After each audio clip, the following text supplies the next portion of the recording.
bueno,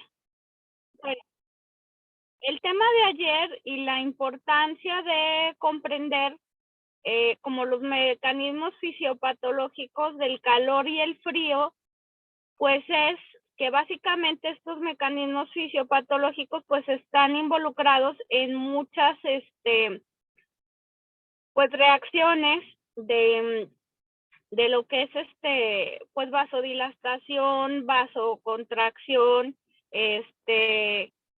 básicamente pues mediadores de lo que es la inflamación, la conducción nerviosa, entonces, pues si comprendemos, pues Daniel fue el que habló ayer, ¿verdad? Al principio, ¿sí? Bueno, como nos explicaba, pues lo que es el tono muscular, lo que es pues justamente el mecanismo de lo que es el tono y lo que es pues bueno, hay un mecanismo mediador del tono muscular que es básicamente mediado por las vías aferentes y los usos musculares que son inhibidos por el frío. ¿Eso por qué? Bueno, por dos cosas básicas. Uno, porque al disminuir la velocidad de conducción nerviosa, se bloquea justamente la transmisión del estímulo nervioso y entonces se bloquea la contracción, porque al no haber transmisión del estímulo nervioso, pues no se da justamente el estímulo que va a mandar la señal al músculo de que se mantenga contraído. Eso por un lado. Por otro lado, se va a bloquear en lo que es a nivel muscular, se va a bloquear de alguna manera la temperatura, pues va a causar una vasocontracción, entonces, al causar esa vasoconstricción, pues no va a llegar justamente circulación a esos músculos, y eso, al no tener circulación en ese músculo, pues no va a contar con los nutrientes necesarios para mantener esta fuerza, para mantenerse contraído, y entonces también pues se va a relajar, ¿sí? Entonces no va a tener ni el aporte sanguíneo, ni tampoco el impulso nervioso para mantener esa contracción muscular. Entonces, pues, si entendemos bien esa parte, pues vamos a entender por qué el frío va a bloquear pues esa contracción nerviosa, ¿sí? Digo, esa contracción muscular, perdón. Entonces, el frío pues va a ayudar a la espasticidad. Ahora, es muy importante el tiempo, ¿sí? No debemos sobrepasar 15 minutos de aplicación de frío, porque si no, el frío pues también va a causar un efecto paradójico. O sea, si nosotros dejamos de más de tiempo el frío, pues esa vasoconstricción pues va a causar entonces isquemia, y entonces ya la isquemia pues va a tener un efecto nocivo, ¿sí? Entonces tenemos que dejarlo entre 15 y 20 minutos máximo para que tengamos los efectos benéficos, pero no los efectos nocivos del frío, ¿sí? Entonces, bueno, si nosotros entendemos los efectos del frío y los efectos que tiene la vasoconstricción, vamos a entender el fenómeno de Raynaud, vamos a entender pues todos estos fenómenos fisiopatológicos que causa el frío, pero también vamos a entender cómo antagonizar, por ejemplo, una artritis reumatoide que tiene una vasodilatación, cómo vamos nosotros a utilizar el frío para antagonizar la flogosis articular, como si tenemos vasodilatación, queremos vasoconstricción. Entonces, como al contraer los vasos sanguíneos, pues vamos a bloquear esa vasodilatación y vamos a bloquear el efecto de la tumefacción, ¿sí? Entonces, es por eso, a lo mejor es mucho rollo, como que dicen, ay, tanto para el frío, pero realmente si nosotros entendemos los fenómenos fisiopatológicos derivados de los beneficios que nos va a dar el frío en muchas patologías inflamatorias crónicas y los aplicamos, pues vamos a ver pues muchos beneficios. Recuerden que muchas enfermedades como la artritis, como la gota, como muchas enfermedades que cursan con espasticidad, como la parálisis cerebral, como como la esclerosis múltiple, como el Parkinson, como las hemiparesias. Si ustedes al paciente también le dan algún medio fácil para inhibir lo que es la espasticidad, pues el paciente se los va a agradecer, ¿sí? Si ustedes le dicen, mire, Juanita, se va a poner en el antebrazo una compresa, una bolsa congelada, le va a poner un paño alrededor para que no se ponga el hielo directamente, 15 minutos. Y después de esos 15 minutos, le van a estirar su bracito o le van a estirar su muñeca durante 30 segundos, 10 veces, para que no se le haga su manita así. A lo mejor doña Juanita no tiene dinero para pagar un vial de... Doctora, se le apagó el audio.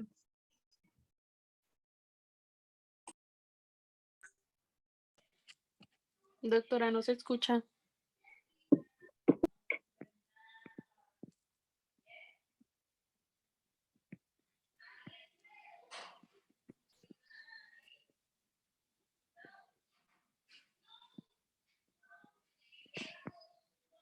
Tiene apagado el audio.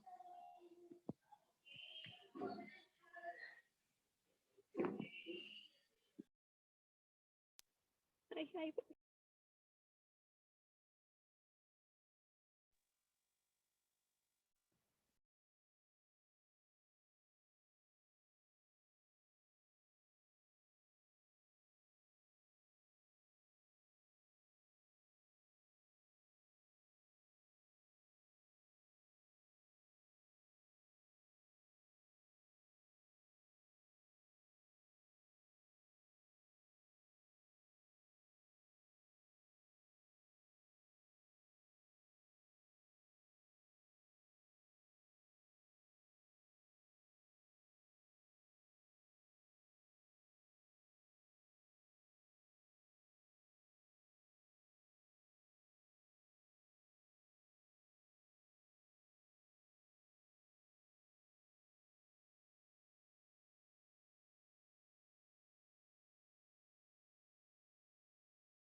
Bueno, entonces estábamos hablando del frío, que si entendemos nosotros lo que son los efectos fisiopatológicos del frío, pues vamos a poder ayudar a nuestros pacientes en muchas cosas, ¿sí?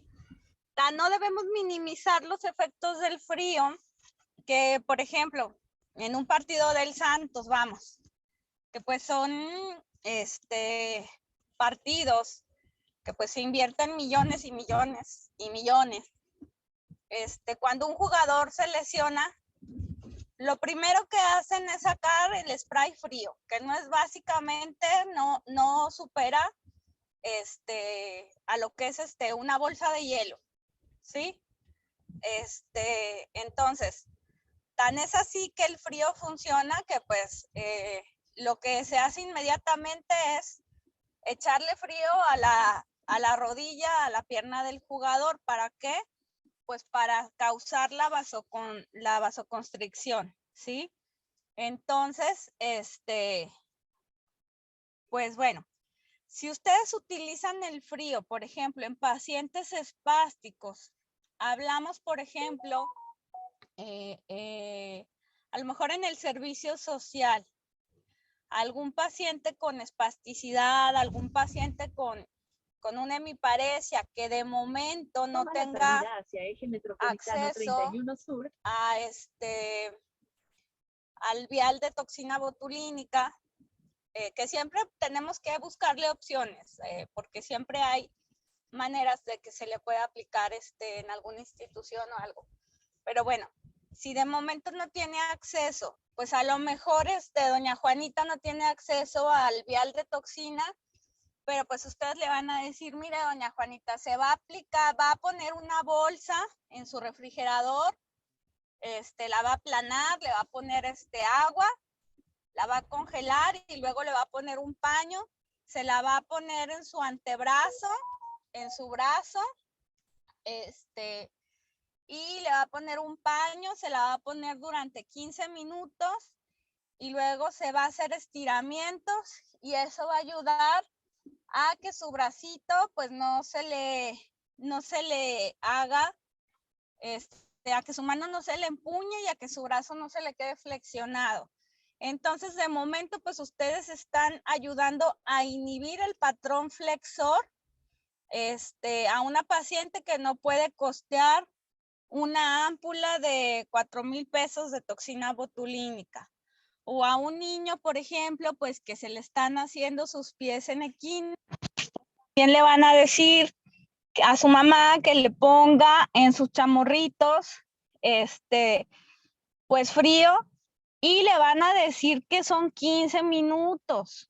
¿Por qué? Porque ustedes leyeron que son 15 minutos, porque si se pasa de 15 minutos va a tener efectos secundarios. Es por eso que es importante que ustedes lean y sepan el porqué de las cosas, ¿sí? Para que puedan, justamente, pues utilizar sus conocimientos con cosas básicas. Y comprendan cuáles son los mecanismos. En un paciente que tiene artritis, cuando está en la fase aguda, pues se va a aplicar frío. Cuando tiene la flogosis articular en una etapa aguda, se va a aplicar frío. Cuando no tiene la flogosis articular, que tiene deformidad, pero que no trae inflamación, no trae calor, no trae dolor, pues entonces sí podemos aplicar calor. Pero si el paciente tiene sus articulaciones calientes, rojas, inflamadas, pues no le vamos a aplicar calor porque vamos a potenciar la vasodilatación. Bueno, pueden empezar a compartir pantalla y luego comentamos el tema que sigue.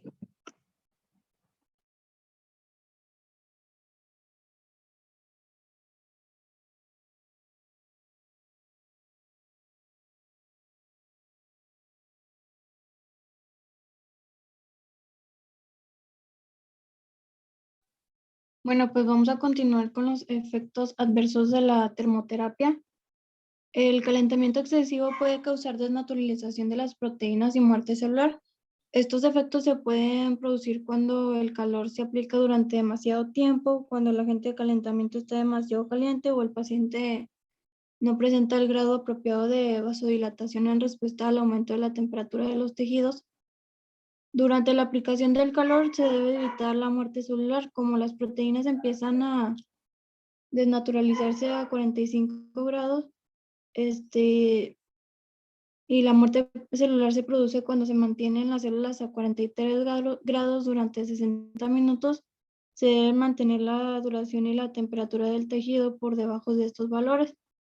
Se pueden evitar el sobrecalentamiento y la lesión de los tejidos usando agentes de calentamiento superficial que se enfríen durante su aplicación, limitando la temperatura inicial del agente o utilizando un aislamiento entre el agente y la piel del paciente.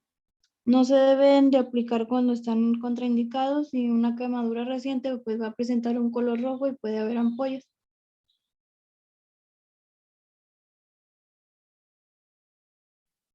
Dale la que sigue, por favor. También puede, ocasionalmente el paciente puede perder el sentido cuando se le aplica el calor.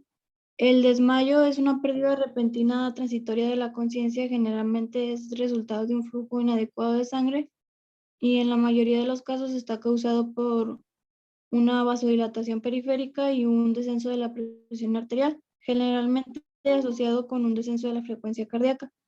El calentamiento de una zona del cuerpo va a causar vasodilatación local y en menor medida en zonas alejadas de la zona de aplicación del calor. Este reflejo distal puede dar lugar a una reducción del flujo de sangre al encéfalo, lo suficientemente grande como para provocar que el paciente se desmaye durante la aplicación de la termoterapia. Si el paciente siente que se va a desmayar mientras se le está aplicando el calor, pues se le debe bajar la cabeza y elevar los pies, lo que va a hacer que aumente el flujo de sangre al encéfalo y ayudará a que el paciente se recupere.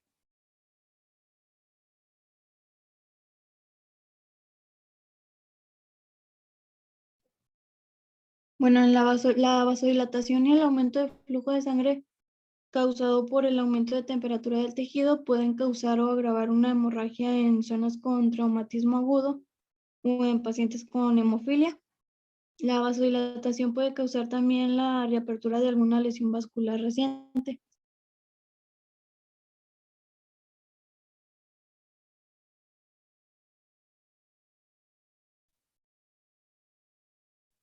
También se van a producir lesiones cutáneas y oculares por radiación infrarroja. Los rayos infrarrojos pueden producir efectos adversos que no producen otros agentes de calentamiento superficial, entre ellos la lesión permanente en los ojos y cambios permanentes de la pigmentación de la piel. La lesión en los ojos, como la quemadura de la córnea y la lesión retiniana y del cristalino, se considera el riesgo más probable y grave de la aplicación de radiación infrarroja.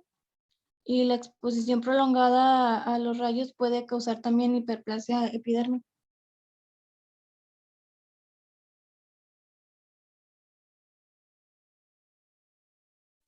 Bueno, en las técnicas de la aplicación, dale la que sigue, por favor.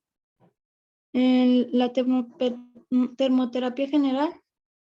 La termoterapia puede aplicarse empleando una amplia gama de materiales como bolsas calientes, la parafina, la fluidoterapia, lámparas de infrarrojas, bañeras de hidromasaje o baños de contraste. Cada material calienta a un ritmo distinto y a profundidades y grados diferentes. Las bolsas calientes calientan más la piel y con mayor rapidez que la parafina, ya que el agua de las bolsas calientes va a poseer un calor específico más alto y mayor conductividad térmica que la parafina. La fluidoterapia también va a calentar lentamente porque se utiliza aire cuya conductividad térmica y calor específico es más bajo como medio de calentamiento. Calienta más rápido si el aire es estático a la misma temperatura porque el movimiento del aire va a permitir calentar por convección. El calentamiento en las bañeras de hidromasaje va a aportar la ventaja del calentamiento por convección, utilizando un medio con un calor específico y una conductividad térmica alta.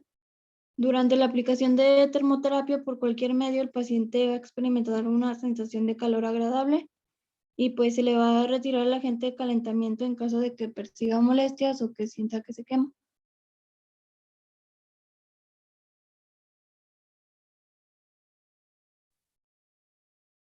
Bueno, en las bolsas de calor, estas van a estar disponibles fabricadas normalmente de bentonita, que es un gel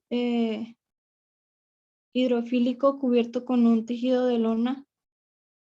La bentonita se usa porque puede retener una gran cantidad de agua para una liberación eficaz de calor. Estos tipos de bolsa de calor están disponibles en varios tamaños y formas diseñadas para ajustarse a diferentes zonas del cuerpo. Se almacenan en agua caliente que se mantienen a una temperatura constante de entre 70 grados y 75 dentro de un armario de agua controlada con un termostato y un diseño específico que está encendido todo el tiempo. Este tipo de bolsa de calor se necesita 2 horas para calentarse y 30 minutos para calentarse entre uso y uso, aunque para el uso clínico se recomienda generalmente bolsas de calor que estén húmedas. Bueno, hay otros tipos de diferentes de bolsas, entre ellas las almohadillas de calor químicas, que estas se van a activar al mezclarse los componentes y entrar en un contacto con el aire, y las almohadillas de calor eléctricas. Aunque la mayoría de las bolsas de calor químicas no se pueden reutilizar, algunas sí, y aunque ninguna se produce por calor húmedo directamente, la mayoría se pueden envolver en una toalla húmeda o cubrir para producir calor húmedo.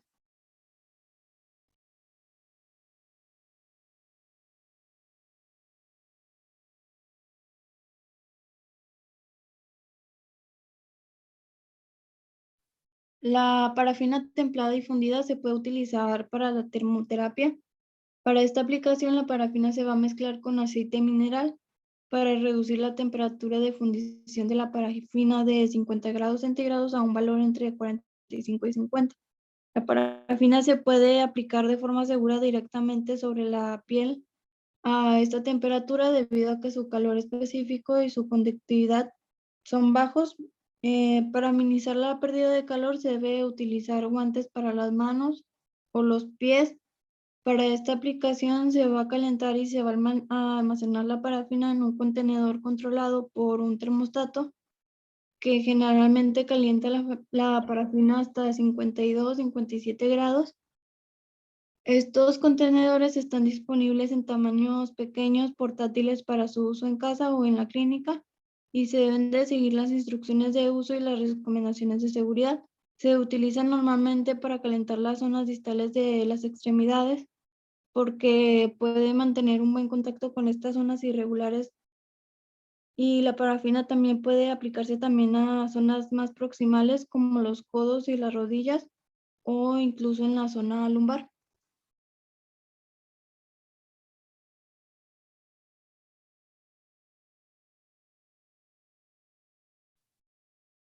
La fluidoterapia es un agente de calentamiento seco que se transfiere calor por convección. Esta va a consistir en un aparato que contiene partículas de celulosa en polvo obtenidas a partir de mazorcas de maíz. Se hace circular aire caliente a través de partículas de celulosa, suspendiéndolas y moviéndolas de forma que actúan como un líquido. El paciente introduce la parte del cuerpo a tratar dentro del aparato, donde flota como si estuviera en el agua, y tiene unas aberturas que permiten que tenga acceso a la parte del cuerpo del paciente. Estas están disponibles en diferentes tamaños que se ajustan al tratamiento de diferentes partes del cuerpo.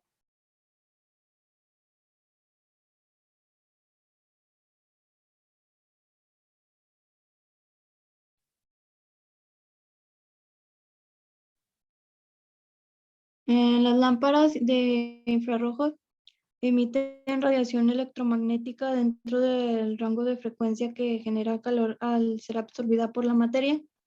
La radiación infrarroja tiene una longitud de onda de 700 770 y 106,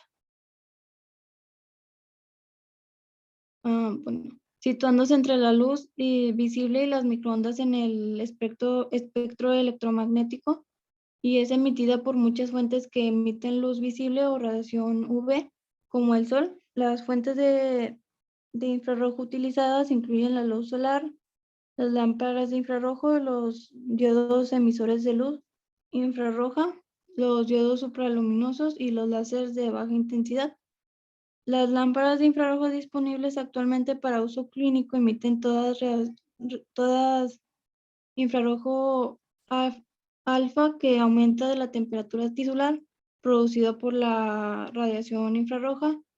Es directamente proporcional a la cantidad de radiación que penetra el tejido, la cual está relacionada con la potencia y la longitud de onda de la radiación.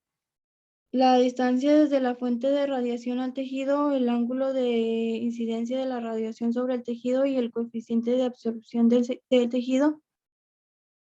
Y bueno, la radiación infrarroja de alta potencia libera más radiación sobre la piel, y las mayorías van a tener una potencia en el rango entre 50 y 1500 vatios.